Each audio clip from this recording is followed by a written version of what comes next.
এই মুহূর্তের সর্বশেষ আপডেট নিউজ নিয়ে আপনাদের সামনে হাজির হলাম। এখন শুনবেন সংবাদ শিরোনাম। অবশেষে ভোট পুনর্গণনার রায় দিল আদালত। হাইকোর্টের রায়ে জামায়াতের চমক, বিএনপির দ্বিগুণ ভোট পেল জামায়াত, আরও বাড়ছে আসন।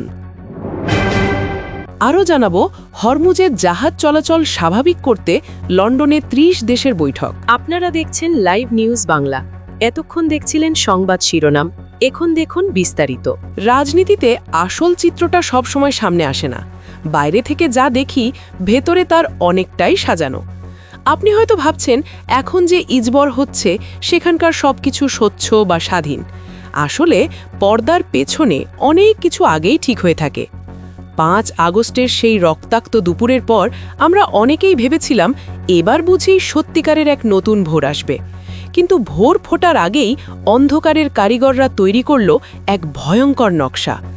আপনি যখন নিশ্চিন্তে ঘুমাচ্ছেন, তখন প্রশাসনের করিডোরে কারা যেন বসে চুপি চুপি বদলে দিচ্ছে আপনার ভোটের হিসেব। কাগজে কলমে চলছে হিসাব নিকেশ, টেবিল হয়ে যাচ্ছে এজেন্টবিহীন, হাজার হাজার ব্যালট অদৃশ্য হয়ে যাচ্ছে।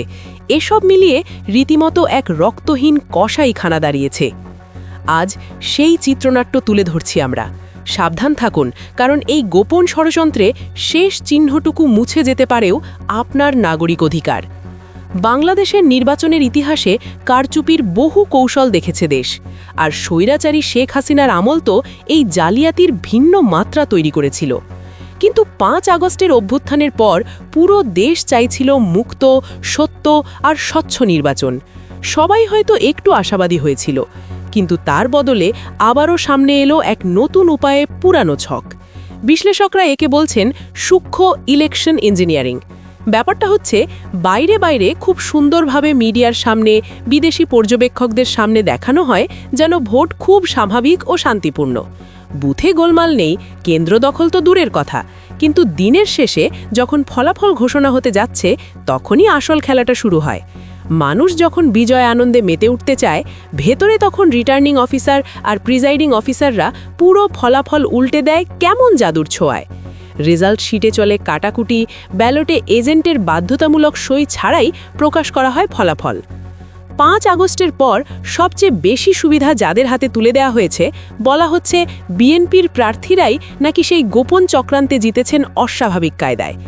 এতে রাজনৈতিক উত্তেজনা আর সন্দেহ তো আছেই, সঙ্গে সাধারণ মানুষের ক্ষোভ বেশ গভীর। আসলে এই পুরো প্রক্রিয়া গড়ে তোলা হয়েছে গত ১ মাসের এক অসম্ভব রকমের প্রশাসনিক রদবদলের মধ্য দিয়ে। বিশ্বাস করুন, মাত্র ১ মাসেই দেশের ৯০% গুরুত্বপূর্ণ সরকারি প্রতিষ্ঠানে বিএনপিপন্থী লোক বসানো হয়েছে। হাস্যকর ব্যাপার হচ্ছে, যেসব প্রার্থী নির্বাচনে হেরে গিয়েছিল তারাই এখন হয়েছেন বিভিন্ন জেলার ডিসি, সরকারি সর্বোচ্চ কর্মকর্তা। মানে যার উপর এলাকার চোখে কোনো আস্থা নেই, তাকেই দেওয়া হলো সেই এলাকার একছত্র ক্ষমতা।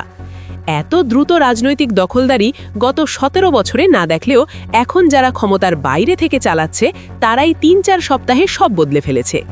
সাধারণ মানুষকে ব্যস্ত রাখা হচ্ছে আরএমপি কার্ড, নতুন নতুন কর্মসূচি আর লাইনে দাঁড় করিয়ে। এদিকে সুযোগ বুঝে রাষ্ট্র মাটি থেকে শিকড় পর্যন্ত দখল করে ফেলেছে এসব মাস্টারমাইন্ড। এই ফাঁদের কাছেই সাধারণ নাগরিকের সচেতনতা আজ অসহায়। সবচেয়ে বড় আর স্পষ্ট ভোট ডাকাতির ঘটনাটা ঘটেছে খুলনা ৫ আসনে। এখানে দাঁড়িয়েছিলেন জামায়াতে ইসলামী নেতা ও বর্তমান সেক্রেটারি জেনারেল মিয়া গোলাম পরোয়ার। ভোটার থেকে বিশ্লেষক সবাই প্রায় ধরে নিয়েছিল এবার তার জয় সুনিশ্চিত। ২০০১-এর গরম নির্বাচনেও তিনি দল মত নির্বিশেষে জনপ্রিয় ছিলেন, কিন্তু এবার ফলাফল ঘোষণার পর দেখা গেল মাত্র ২০০০ ভোটের রহস্যজনক ব্যবধানে তাকে হেরে গেছে দেখানো হয়েছে। ওই আসনে বিজয়ী হিসেবে যাকে দেখানো হয়েছে, সে কিন্তু কোনো সাধারণ প্রার্থী না। তিনি বিএনপি নেতা, বহুল আলোচিত হাওয়া ভবনের অন্যতম মালিক আলী আসগর রবি। একটা জনপ্রিয় নেতার এভাবে হেরে যাওয়া স্বাভাবিকভাবেই প্রশ্ন তুলেছে। ভোটার থেকে শুরু করে রাজনৈতিক অঙ্গনে নানা সন্দেহ, অভিযোগ আর হতাশা মাথাচাড়া দিয়ে উঠেছে। আর সেই সন্দেহটাই যেন এবার পুরোপুরি একটা আইনি ঝড় হয়ে উঠেছে। সুপ্রিম কোর্টের বড় আইনজীবী শিশির মোহাম্মদ মনির হাইকোর্টে নির্বাচনী ফলাফল চ্যালেঞ্জ করে এক তাক লাগানো মামলা করেছেন। আদালতে দাঁড়িয়ে তিনি এমন প্রমাণ দেখিয়েছেন যে শুনে যে কেউ অবাক হতেই বাধ্য। মনির দেখিয়েছেন খুলনায় ওই নির্বাচনে প্রায় 17,000 ব্যালট পেপার গোনা হয়েছে, যেগুলোর পেছনে পোলিং এজেন্টের বাধ্যতামূলক স্বাক্ষরই নেই। কল্পনা করুন, আইনটা স্পষ্ট বলছে প্রতিটা ব্যালট পেপারে এজেন্টের স্বাক্ষর থাকা জরুরি, অথচ এই বিশাল 17,000 স্বাক্ষরহীন ব্যালট একেবারে জাল, গায়েবী। এসবই আসলে নির্বাচনী কারসাজির সবচেয়ে বড় আর চোখে লাগা প্রমাণ। যেখানে পরাজয় মাত্র 2000 ভোটের ব্যবধানে 17,000 জাল ভোট সব হিসেব সোজাসুজি উল্টে দেয়। এই অভিযোগের গুরুত্ব টের পেয়ে বিচারপতি মোহাম্মদ জাকির হোসেনের নেতৃত্বাধীন হাইকোর্ট দ্রুত শুনানির ব্যবস্থা করেছে। আদালত এক ঐতিহাসিক নির্দেশ দিয়েছে প্রমাণ সংরক্ষণ করতে, যাতে কেউ বিতর্কিত ব্যালট পেপারগুলো গায়েব বা নষ্ট করতে না পারে। এখন দেশের এই অজানা গল্প আর রাজনৈতিক ষড়যন্ত্র জানতে চাইলে আমাদের channel news BD live subscribe করলেই হয়। কিন্তু জালিয়াতির মূল জড় কোথায়? শুধু খুলনায় নয়, এর শিকড় আরও গভীরে, এমনকি সীমান্তের ওপারে। যখন তারেক রহমান দেশে ফিরতে পারছিলেন না, তখন শিলংয়ে থাকা সালাউদ্দিন আহমেদ আর ইনকালাবের বাহাউদ্দিন মিলে ভারতের নীতি নির্ধারকদের সঙ্গে গোপন এক সমঝোতায় বসে। গোপন আলোচনা শেষে হঠাৎ করেই ম্যাজিকের মতো ক্লিয়ারেন্স এলো, তারেক রহমান ফিরলেন দেশে।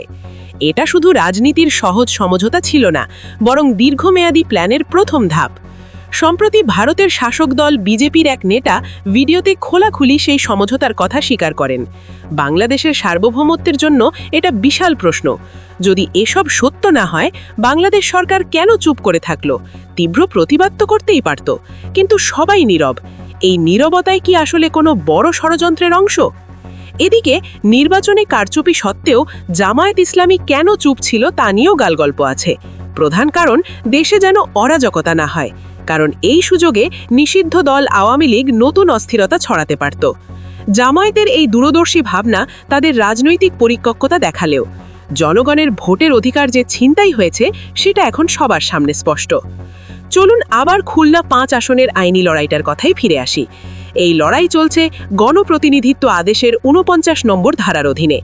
এই ধারা এতটাই শক্তিশালী যে নির্বাচনে সুপরিকল্পিত অনিয়মের প্রমাণ পাওয়া গেলে আদালত সরাসরি হস্তক্ষেপ করতে পারে। তাহলে এখন প্রশ্ন, এই আইনি লড়াইয়ের শেষ কোথায়? আইন ও ট্রাইব্যুনালের ক্ষমতার হিসেব করলে 3টে বড় ফয়সালা আসতে পারে। প্রথমত, যদি আদালত দেখতে পান আসলেই ওই 17,000 ব্যালেটে এজেন্টের স্বাক্ষর নেই, তাহলে ট্রাইব্যুনাল সেগুলোকে অবৈধ ঘোষণা করবেন।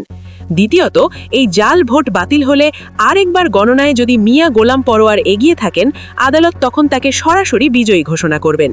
আর তৃতীয়ত, যদি সুপরিকল্পিত ভোট কারচুপির বড় কোনো প্রমাণ পাওয়া যায়, তাহলে খুলনা 5 আসনের পুরো নির্বাচন বাতিল করে নতুন ভোটের নির্দেশ আসতে পারে।